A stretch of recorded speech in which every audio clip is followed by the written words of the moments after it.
गांव के नजदीक एक पुराना बरगद का पेड़ हुआ करता था।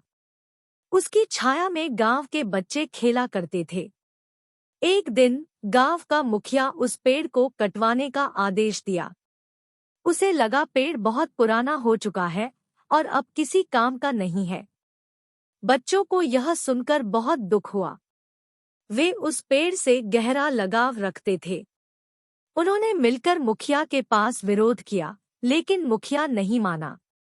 तब बच्चों ने बरगद के पेड़ के चारों ओर रक्षाबंधन का धागा बांध दिया और मुखिया से निवेदन किया, यह हमारा बड़ी माँ जैसा है। पेड़ भी इस धरती का माँ बाप है। मुखिया को बच्चों की सच्ची भावनाओं को देखकर दया आ गई। उसने अपने फैसले को बदल दिया और पेड़ को कटने से बचा लिया।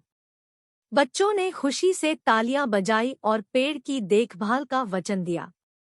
कुछ साल बाद बारिश का जोरदार मौसम आया। नदी का बहाव इतना बढ़ गया कि गांव का आधा हिस्सा डूबने लगा। लेकिन बरगद का पेड़ ही एकमात्र सहारा बना रहा।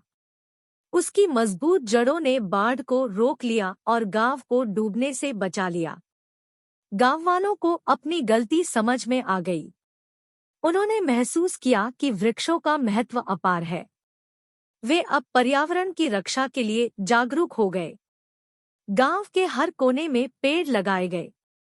यह कहानी हमें सिखाती है कि प्रकृति से जुड़े रहना कितना जरूरी है। वृक्ष हमें ऑक्सीजन देते हैं, बाढ़ रोकते हैं और मौसम को संतुलित रखते हैं।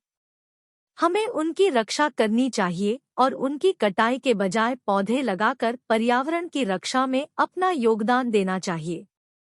तभी हम एक स्वस्थ और सुंदर भविष्य बना सकते हैं।